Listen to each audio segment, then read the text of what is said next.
समय आया, राजा पुरुकुस ने तप करा अपने माता पिता को मोक्ष देने के लिए। तब शिव जी ने पूछा, राजा पुरुकुस तुम्हें क्या चाहिए? महाराज, मेरे माता पिता को परम धाम देना, तो आप कृपा कर दीजिए।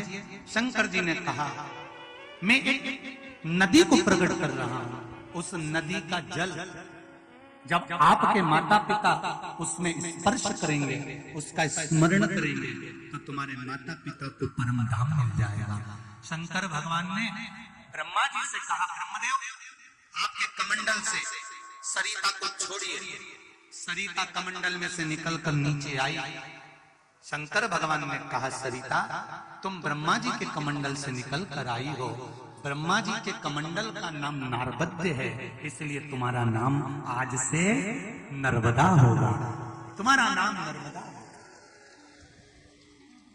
आ गई मां, पधार गई मां इस भूमंडल पर।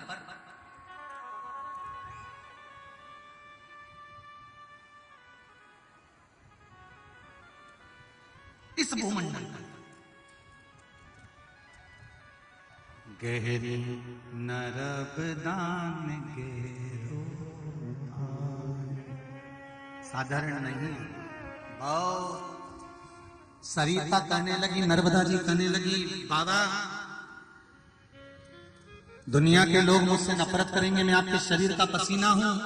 शंकर भगवान कहते हैं, सुन नर्मदा, तेरे आने से मुझे प्रसन्नता मिली है, तेरे आने से मेरे हृदय को आनंद मिला, तेरे आने से मुझे खुशी मिली है। नर्मदा, संसार के लोगों को, मृत्यु लोक वासियों को मात्र तेरा दर्शन ही प्रसन्नता प्रदान कर देगा। सुन नर्मदा, प्रसन्नता देगा। मां कहने लगी, प्रभु सब मुझे क्या क्या कहेंगे? शिव जी कहते हैं, सुन नर्मदा, सुन ले नर्मदा, यमुना का पान, जो 3 नदियां प्रकट हुई है उसका वर्णन सुन लीजिए। यमुना का पान, गंगा का स्नान और नर्मदा का केवल दर्शन ही मुक्ति प्रदान कर देगा। केवल मुक्ति, केवल मात्र दर्शन करने वाला भी नर्मदा का मोक्ष पाएगा। केवल दर्शन।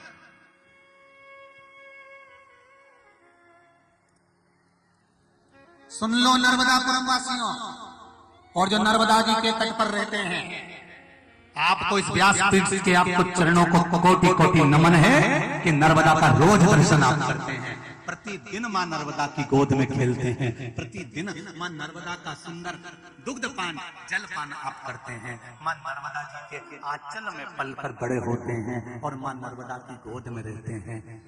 जो बाहर की बेटियां विवाह करके नर्मदा के इस क्षेत्र में आती होंगी, उनके भाग्य प्रबल होंगे कि यहाँ आकर बहुओं की किस्मत खुल जाती होगी कि नर्मदा जी के घाट की बहू बनी है। नर्मदा के घाट की बहू है नर्मदा।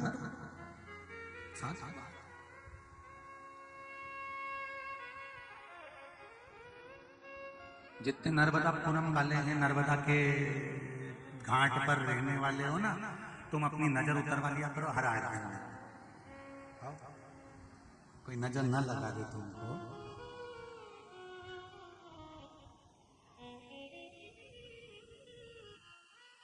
कोई कितनी भी अकड़ दिखाए ना, कहीं का व्यक्ति बोले कि हम यहाँ वाले, हम वहां वाले, तुम भी अकड़ करके देना हम महादेव वाले, हम नर्मदा वाले, तो उसमें कोई डरने वाली बात नहीं है। माई नर्मदे, हाँ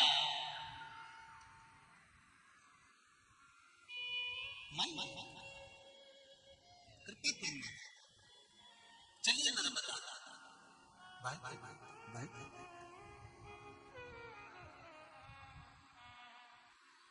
अमर कंठ से चली नर्मदा, अमर कंठ से चली नर्मदा, वो तो घाटन घाट को जाई हो, माई नर्मदा कहाई हो। वो तो घाटन घाट को जाई हो, माई नर्मदा का माई नर्मदा का निर्मल पानी हो, माई नर्मदा का। ऐसी मां नर्मदा बहती हुई चली। शिव जी ने कह दिया गंगा की 100 डुबकी, नर्मदा जी की 1 डुबकी जीवन का कल्याण कर देगी, जीवन का कल्याण। सारे संत दौड़ दौड़ के नर्मदा जी में नहाने चले, सब दौड़े और नर्मदा जी की ओर बढ़े। जैसे संत नर्मदा जी की ओर बढ़े, नर्मदा जी हाथ जोड़ के खड़ी हो गई। संतो क्या कर रहे हो? मुझ में स्नान कर रहे हो? तुम्हें मालूम नहीं मैं कुंवारी हूं? और अगर कुंवारी नदी में स्नान किया जाता है या कुंवारी कन्या के साथ कोई पुरुष रहता है तो उसको भोग का पाप लग जाता है। मालूम नहीं है? तुम अपने वस्त्र उतार कर संतो नर्मदा के जल में अगर कूदोगे तो तुम्हारी कुंवारी कन्या के भोग का पाप लग जाएगा। इसलिए मुझ में पांव मत रखना रे संत, तुम उतर मत जाना मेरे जल में। संत रुको, ठहरो, साधु रुको, ठहरो। संत रुक गए, सारे संत इकट्ठे के होकर सीधे महादेव जी के पास पहुंचे। हर हर। शिव जी ने पूछा क्या बात है, क्यों चिल्ला रहे हो, क्या हो क्या गया? आप ही ने तो कहा था गंगा की 100 डुबकी और नर्मदा की 1 डुबकी। हम नर्मदा जी नहाने के लिए गए तो नर्मदा जी तो हाथ जोड़ के खड़ी हो गई कि मैं तुम्हारी। नर्मदा जी हाथ जोड़कर खड़ी हो गई कि मैं कुंवारी। अगर नर्मदा जी कुंवारी रहेगी तो उसमें कोई संत, कोई पुरुष कैसे ना होगा? कोई जेंट्स पुरुष उस नर्मदा के जल में कैसे जाएगा? अगर नर्मदा जी कुंवारी रहती है तो कोई पुरुष उसमें स्नान नहीं कर सकता, क्योंकि नर्मदा कहती है कि मैं श्राप दे दूंगी, क्योंकि मैं कुंवारी और तुम उसमें वस्त्र उतार कर अगर स्नान करोगे तो भोग का पाप लगेगा। फिर कोई कैसे नहाए? संतों ने देवाधिदेव महादेव से प्रार्थना करी। शंकर भगवान को नेत्र बंद करके बैठ गए थे, नेत्र खोलने को तैयार नहीं थे। जो नहाने के लिए नर्मदा जी के घाट पर जाए, नर्मदा जी उसके हाथ जोड़ ले, भैया नाना मैं कुंवारी हूं, तू पुरुष है, मैं तुझे श्राप दे दूंगी, तुझे एक कन्या के भोग का पाप लग जाएगा अगर तू नहाया तो। निकल यहां से। सबको नर्मदा जी ने भगा दिया। ढेर लगे शंकर जी के दरवाजे पर, ढेर कगरीत हो गए।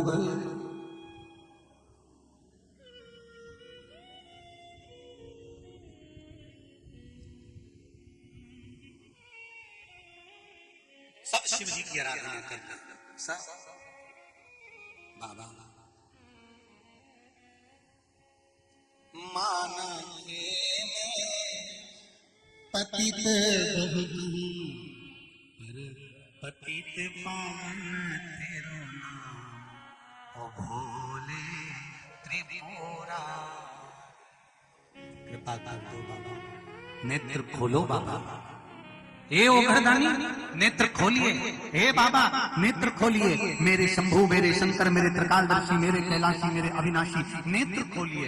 बार बार पुकारा गया, बार बार कहा गया, तब मेरे ओ घरदानी ने नेत्र खोले। क्या बात है संतों, इतने संख्या में तुम लोग आयो, इतने साधु, इतने संत, इतने तपस्वी, इतने साधक, इतने उपासक क्यों आयो? हम सब नर्मदा नहाने गए थे। तो नर्मदा जी कहती है मैं कुंवारी हूँ, कुंवारी के अंदर अगर स्नान करोगे तो कुंवारी कन्या के भोग का पाप लग जाएगा। आप बताओ क्या करें? शिव जी ने कहा नर्मदा ब्रह्मा जी के कमंडल से आई है तो ब्रह्मा जी ने ऐसी नहीं भेज दी होगी। ब्रह्मा जी ने जिसको भी भेजा है उसका भाग्य लिखकर भेजा है। उनसे पूछो कि नर्मदा में हम स्नान कैसे करें, नर्मदा का भाग्य क्या है। तब ब्रह्मदेव के पास में गए। ब्रह्मा जी ने कहा क्या बात है संतों? संत कहते हैं नर्मदा कुंवारी है। ब्रह्मा जी कहते हैं जिस समय मैंने शंकर जी के कहने पर नर्मदा को पृथ्वी पर भेजा था और नर्मदा मेरे कमंडल से निकलकर जब सरिता नैर्मत्य बनकर चली थी, तब राजा पुरुकुस ने उसके लिए तप किया था। उस समय पर मैंने नर्मदा जी का मंगल विवाह राजा पुरुकुस के साथ कर दिया था। नर्मदा अब मां बन चुकी है। अब कभी भी आप नर्मदा के गोद में कोई संत, कोई साधु, कोई सन्यासी, कोई पुरुष जाकर स्नान कर सकता है। नर्मदा मां कहलाएगी, इसलिए मां नर्मदे कहते हैं। माई जम के तो बोलो, माई नर्मदे हार कहते हैं। ये माई कहलाती है, ये मैया कहलाती है, ये माँ कहलाती है, क्योंकि राजा पुरुपुष्प के साथ जाओ अब स्नान करो। नर्मदा जी को जाकर कहा, नर्मदा जी ने ब्रह्मा जी का ध्यान किया, शिव जी की आज्ञा ली। नर्मदा जी ने कहा, मैंने राजा पुरुपुष्प के माता पिता को मोक्ष देने के लिए राजा पुरुपुष्प के कहने पर मृत्यु लोक में आई हूं, इसलिए मैं इस पुरुपुष्प के पीछे चलूंगी और अंत में जाकर अमरकंटक से निकली हुई मां नर्मदा राजा पुरुपुष्प के पास में जाकर कच्छ में मिल गई और वो नर्मदा वहां जाकर विराजमान हो गई, उस स्थान पर विराजमान हो गई। तो माँ तो माँ होती है, करुणा सागर माँ तो माँ होती है। साधारण नहीं माँ। अगर नर्मदा जी कुंवारी कहां पर है, जल्दी बोलो, जहां से चली, कहां, अरे बोलो जमके, अमरकंटक से जहां से चली, 7 गांव तक नर्मदा जी चलते चलते चलते चलते, क्योंकि वह छोटी सी है, छोटी सी चली, चलती चलती चलती चलती जब राजा पुरुपुष्प के पास में पहुंचने लगी है, तब माँ पुरुपुष्प के भाव से माँ माँ कहलाने लगी। मातृत्व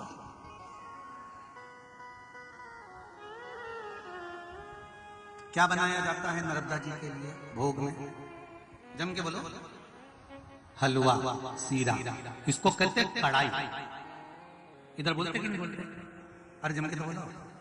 नर्मदा जी के तट पर जाकर कढ़ाई करना, कढ़ाई मतलब कढ़ैया रखकर नर्मदा के घाट की संविधा लाकर आटा सेक कर, रवा सेक कर, जो भी बनाकर मीठा का भोग माई नर्मदा को जो लगाता है, उसके घर का भंडार मां नर्मदा हमेशा भर कर रखती है।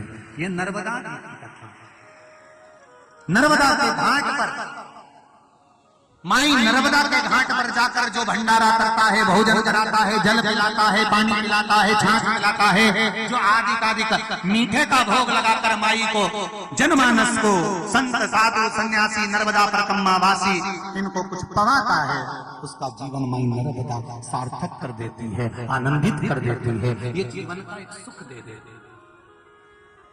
हम भी प्रयास करेंगे, नर्मदा के तट पर ये भूमि दी गई है 6 एकड़, हम भी प्रयास करेंगे कि यहाँ पर भी कोई सदाव्रती अगर आएगा, परिक्रमा करने वाला आए, जीवन पर्यंत भोजन कर कर फिर जाए, आजीवन भोजन भंडारा यहाँ पर भी, नर्मदा के घाट पर भी, यहाँ पर भी आजीवन भोजन भंडारा चलता रहेगा, जैसे कुबेर भंडारी के। हाँ, एक बात और सुन लो, आज किसी बच्चे ने नितिन साहू,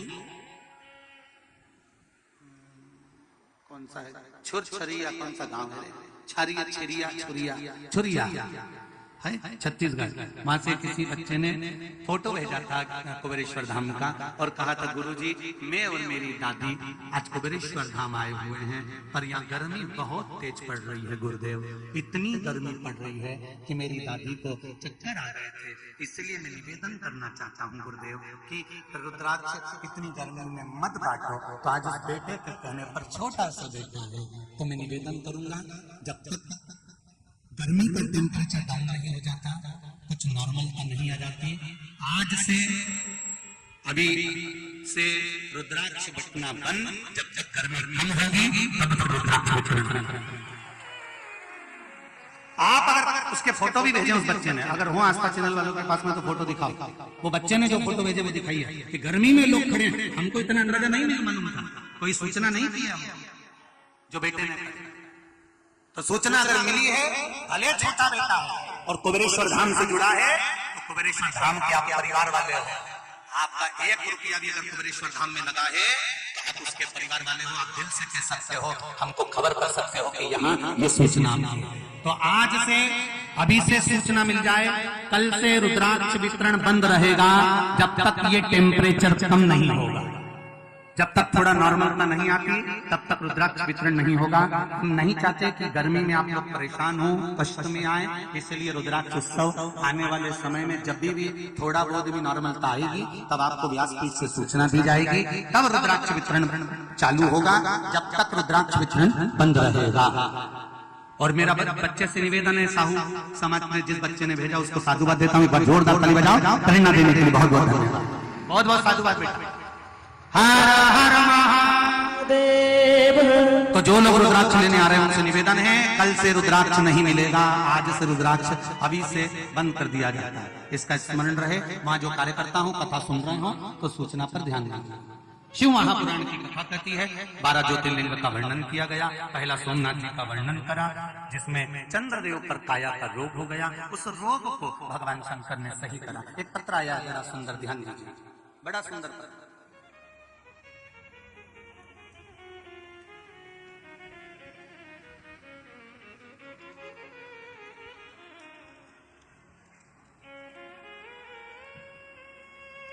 पुष्पलता पांडे, रायगढ़ सरस्वती शिशु मंदिर के पास से आई हैं। कहीं बैठी हो तो हाथ हिलाइएगा। पुष्पलता पांडे कहीं बैठी हैं? जहां बैठी हो हाथ हिलाइएगा। पुष्पलता जी पांडे आप ही हैं? दोनों हाथ हिलाइए एक बार। बहुत बहुत साधुवाद। आपने लिखा है, गुरुजी चरणों को नमन करती हूँ। गुरुजी मैं शिव जी की महिमा का वर्णन करना चाहती हूँ। मेरा बेटा गुम हो गया था जब वो, उसकी उम्र मात्र 7 साल की थी जब वो गुम गया था। गुरुजी सब दूर खोजा, सब दूर कंप्लेंट करी, पर बेटा नहीं मिला मेरा। 7 वर्ष का। बाबा की कृपा हुई गुरुदेव, तब मैंने शिव महापुराण के माध्यम से उम्मीद जताई और पशुपति व्रत का वर्णन सुना। तब मैंने करना प्रारंभ करा और बाबा की कृपा से 11 साल के बाद मेरा बेटा मुझे प्राप्त हो गया। ये शिव कृपा है। बधाई हो बहन, बहुत बहुत। हर हर महादेव। बैठिए बैठिए बैठिए। एक पत्र और बड़ा सुंदर आया है, ये भी सुन लीजिए, बड़ा सुंदर।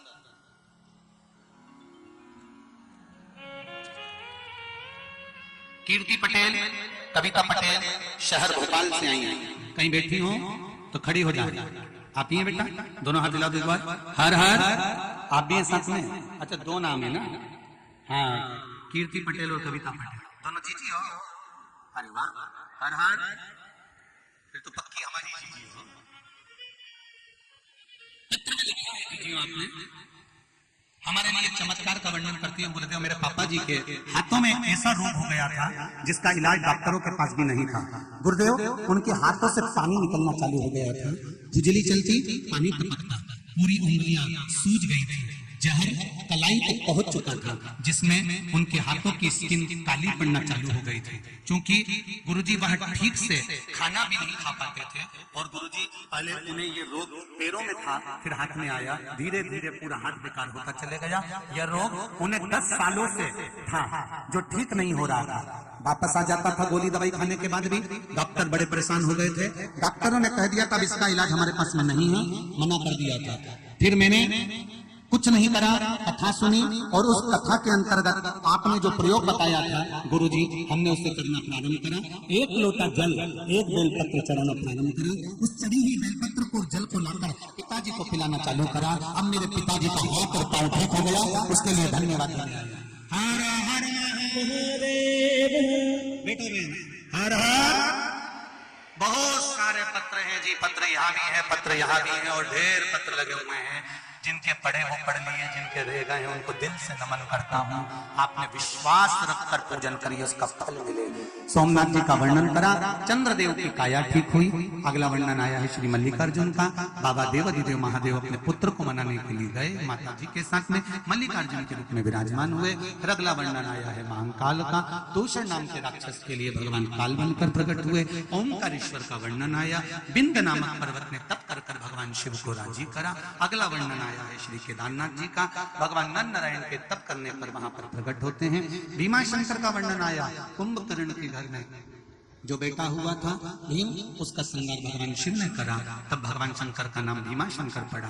काशी विश्वनाथ जी का वर्णन आया, मनु शत्रुपा ने तप कर भगवान शिव को यहाँ विराजमान करा। त्र्यंबकेश्वर गौतम बाबा पर गौ हत्या का दोष लगा, ब्रह्मा विष्णु महेश ने आकर दर्शन दिया, 3 लिंग के रूप में भगवान विराजमान हुए, त्र्यंबक के रूप में बाबा विराजित होते। अगला वर्णन आता है श्री वैद्यनाथ जी का, रावण को लघु शंका लगने पर शिवलिंग भूमि पर रखा, वो उठा नहीं, बाबा वैद्यनाथ के रूप में विराजमान हो गए। अगला वर्णन है फिर नागेश्वर, भगवान शंकर दारुक नाम के राक्षस का संहार कर यहाँ विराजमान होते हैं। अगला वर्णन है कि रामेश्वरम, राम जी महाराज ने सेतु बनाने से पहले शिव जी की आराधना करी, रामेश्वरम के रूप में विराजमान हुए। अगला वर्णन है कृष्णेश्वर, गोष्मा के बेटे को भगवान ने जीवित करा, शिव कृष्णेश्वर बनकर विराजमान हुए। ऐसे 12 ज्योतिर्लिंग का चरित्र श्रवण किया।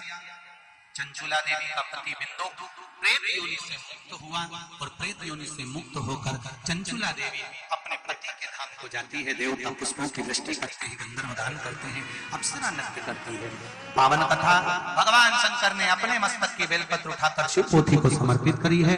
बाबा देव महादेव ने कुबेर भंडार का वर्णन किया है।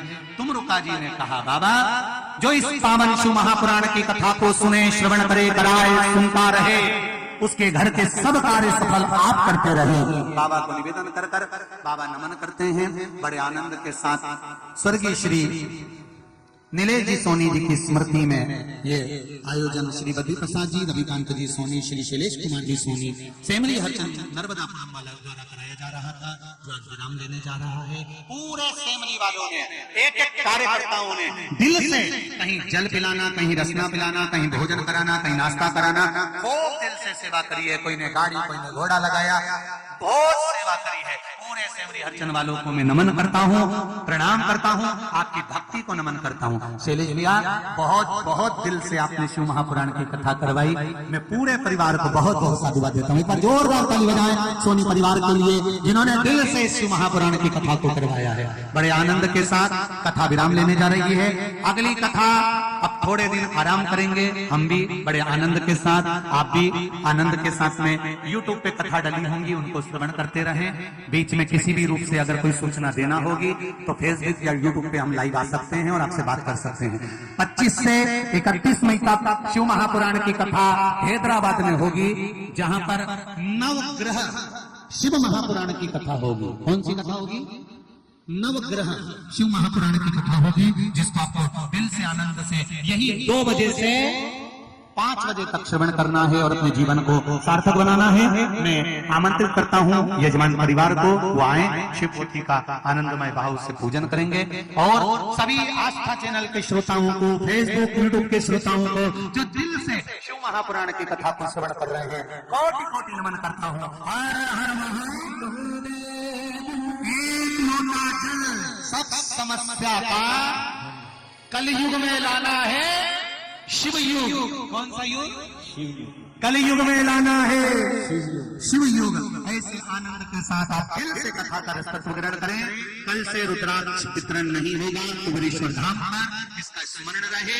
ठंड की गर्मी को देखकर, बहुत तेज तापमान को बढ़ते हुए देखकर ये रुद्राक्ष अभी काटना बंद कर दिए गए हैं। इसलिए आनंद के साथ आप दिल से शिव महापुराण की कथा का रसत्व ग्रहण करें, जीवन को सार्थक बनाएं और अपने जीवन को आनंदित बनाएं। जो लोग सेमली हरचंद में जो सुंदर गौशाला का निर्माण होना है, उसके लिए जो सहयोग देना चाहते हैं, फेसबुक यूट्यूब पर भी और टीवी के माध्यम से भी अकाउंट नंबर चालू है। वैसाख का महीना है, आप सहयोग कर सकते हैं। और जो यहाँ के हैं भक्त, वो शेलू भैया के पास में आकर या मित्तल साहब के पास में आकर अपना नाम लिखा सकते हैं। जो भी सहयोग राशि आपको देना होगी, यहाँ पर इनके पास में हम पूरी व्यवस्था कर देंगे, और जिससे जल्दी से जल्दी आपको टीवी चैनल पे मालूम पड़ जाएगा कि सेमली हरचंद में जो भूमि पूजन होगा, उसका प्रसारण आस्था चैनल पर भी दिखाया जाएगा। जब सुंदर गौशाला का भूमि पूजन होगा, उसका प्रसारण आस्था चैनल पर भी दिखाया जाएगा। और प्रयास करेंगे नर्मदा क्षेत्र के बड़े बड़े संत साधु उस भूमि पूजन में पधारेंगे और आनंद लेंगे। हर हर महादेव। पिपरिया से, शोभापुर से, सेमली हरचंद से, बाबई से, नर्मदापुरम से हम 5-5 सदस्य लेंगे। उन 5 सदस्यों के नाम मित्तल साहब या शैलेश भैया के पास लिखे होंगे, जो कि विकलेश सेवा समिति के कार्यकर्ता भी रहेंगे। और इस पूरे आदिवासी क्षेत्र के इन विद्यालय को, इन औषधालय को और इन आनंद को वो लोग संभालेंगे। इन आनंद के साथ यहाँ पर जो आजीवन भोजन भंडारा होगा, जो मंदिर आने वाले हैं, जो कि पाताल गंगा का दर्शन करने आएंगे या शंकर जी का दर्शन करने आएंगे, उनके लिए भी वहां पर भोजन व्यवस्था अधिक चलती रहेगी। आनंद के साथ आप सबका सहयोग चाहिएगा और सभी आनंद के साथ शिव मंदिर जाते रहें, अपने जीवन को सार्थक बनाते रहें। हर हर महादेव।